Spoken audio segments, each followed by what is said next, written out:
আজকে আমি বানাবো ডিম ও ময়দা দিয়ে খুবই মজাদার এক নাস্তা রেসিপি। এটাকে ডিম মোগলাই পরোটাও কিন্তু বলা যায়। খেতেও ভারী মজার হয়। ছোট থেকে বড় প্রত্যেকেই কিন্তু খুবই পছন্দ করে। আসসালামু আলাইকুম সুপ্রিয় দর্শক, ভিডিওটা শুরু করার আগে একটাই অনুরোধ, এখনও যদি আমার এই চ্যানেলটিকে সাবস্ক্রাইব করে না থাকেন, চ্যানেলটিকে সাবস্ক্রাইব করে এই ছোট্ট পরিবারের সদস্য হওয়ার অনুরোধ রইল। আর যারা আমার পাশে রয়েছেন তাদেরকে অসংখ্য অসংখ্য ধন্যবাদ। তো প্রথমে আমি রেসিপিটা বানানোর জন্য একটা বড় বাটি নিয়েছি, আর তাতে মেজারমেন্ট কাপের দিয়ে দিয়েছি 3 কাপ ময়দা, আর দিয়ে দিয়েছি 1 চা চামচ পরিমাণের চিনি আর হাফ চা চামচ পরিমাণের লবণ। খুব ভালো করে মিশিয়ে অল্প অল্প জল দিয়ে একটা সুন্দরভাবে ডো বানিয়ে ফেলবো।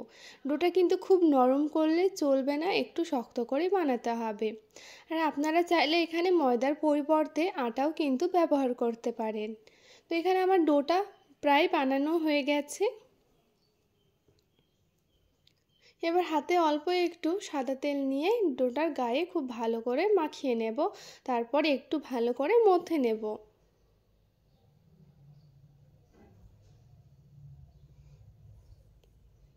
তো এখানে খুব সুন্দরভাবে ডোটা আমার রেডি হয়ে গেছে। এখানে একটা আমি রুটি বেলার জন্য পিঁড়ে নিয়ে নিয়েছি। এবার ডোটাকে 4 ভাগে ভাগ করে নেব।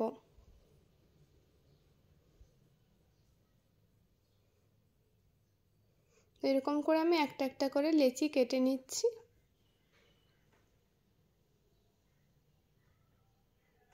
তো এখানে একটা লেচি নিয়ে নিয়েছি, হাত দিয়ে খুব ভালো করে এই লেচিটাকে সুন্দর করে মথে নিচ্ছি। গোল শেপ করে ময়দা দিয়ে বেলে নেব।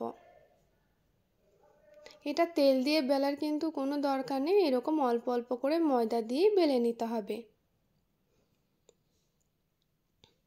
খুব পাতলা করলে কিন্তু হবে না, না হলে কিন্তু রুটিটা ছিঁড়ে যেতে পারে। ডিমটা দেওয়ার সময় একটু মোটা করেই কিন্তু এই রুটিটা বেলতে হবে।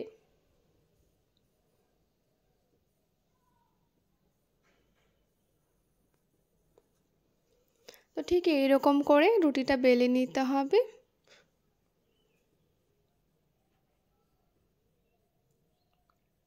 এখানে নিয়ে নিয়েছি একটা বাটি, বাটিটার ওপরে এই রুটিটা বসিয়ে দেব।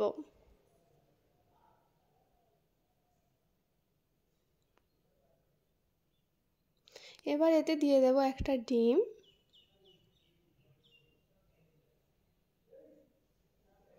দিয়ে দিচ্ছি অল্প পরিমাণের পেঁয়াজ কুচি,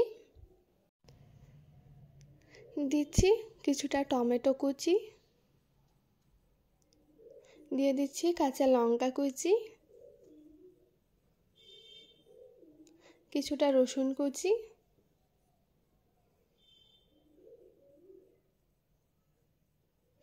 এখানে আমি নিয়েছি বরবটি কুচি। আপনারা চাইলে এখানে পছন্দ মতো সবজিও কিন্তু নিতে পারেন, যেমন গাজর, বাঁধাকপি। দিয়ে দিয়েছি কিছুটা কাঁচা জিরে ও অল্প একটু জিরে গুঁড়ো, দিয়ে দেব স্বাদ মতো লবণ। আলতো হাতে চামচ দিয়ে এবার খুব ভালো করে মিশিয়ে নেব। খুব জোরে মিশালে কিন্তু হবে না, তখন রুটিটা ছিঁড়ে যেতে পারে। এরকম আস্তে আস্তে করে মিশিয়ে নিতে হবে। মেশানো হয়ে গেলে রুটিটার চারিদিক থেকে এরকম করে একসঙ্গে নিয়ে এসে এই মুখটা খুব ভালো করে চেপে লাগিয়ে নিতে হবে, যেন ভেতর থেকে ডিম বাইরে না বেরিয়ে আসে। যদি খুব ভালো করে চেপে না লাগানো হয় তাহলে কিন্তু একটু জল দিয়েও লাগিয়ে নিতে পারেন। এদিকে আমি তেলটা উষ্ণ গরম করে নিয়েছি, এই উষ্ণ তেলেই কিন্তু এই পরোটাটা দিয়ে দেব। আর যেদিকে মুখটা মেরেছিলাম সেই মুখটা কিন্তু তেলের নিচে ডুবিয়ে দিতে হবে। আর ওপর দিয়ে এরকম একটা চামচ নিয়ে ঠিক এরকম করে তেলটা ওপর দিয়ে ছড়িয়ে দিতে হবে কিছুক্ষণ ধরে।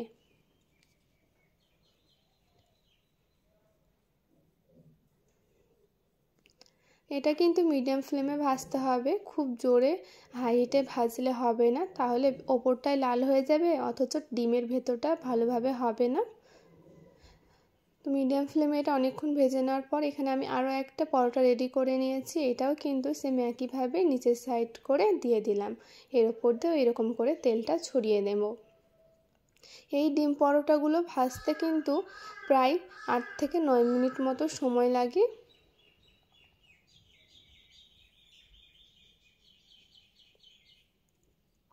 তো এখানে আমার এই ডিম মোগলাই পরোটাটা হয়ে গেছে, তেল ঝরিয়ে তুলে নিচ্ছি। একইভাবে বাকি ডিম পরোটাগুলো আমি বানিয়ে ফেলবো।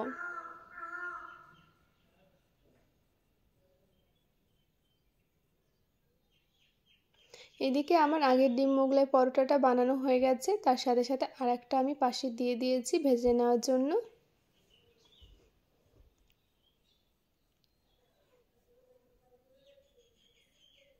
সবকটাই কিন্তু আমি মিডিয়াম ফ্লেমে ভেজে নিচ্ছি।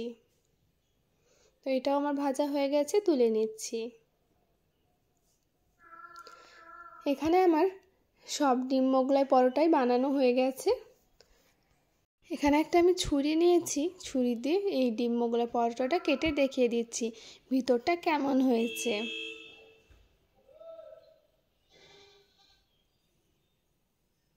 তো এখানে দেখতে পাচ্ছেন ভেতরটা খুব সুন্দরভাবে হয়ে গেছে আর পারফেক্টভাবে ডিমটাও সেদ্ধ হয়ে গেছে। এই ডিম মোগলাই পরোটাটা কিন্তু আলুর দম দিয়েও খেতে খুবই মজার লাগে আর এমনি খেতেও দুর্দান্ত লাগে। বাচ্চা থেকে শুরু করে বড় সবাই কিন্তু খুবই পছন্দ করবে যদি এরকম করে ডিম মোগলাই পরোটা বাড়িতে বানিয়ে দেওয়া যায়।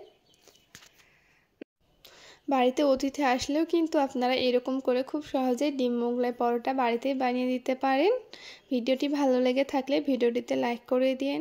আর এখনও যদি আমার চ্যানেলটিকে সাবস্ক্রাইব করে না থাকেন, চ্যানেলটিকে সাবস্ক্রাইব করে নিন আরও নিত্য নতুন সহজ রেসিপি পাওয়ার জন্য।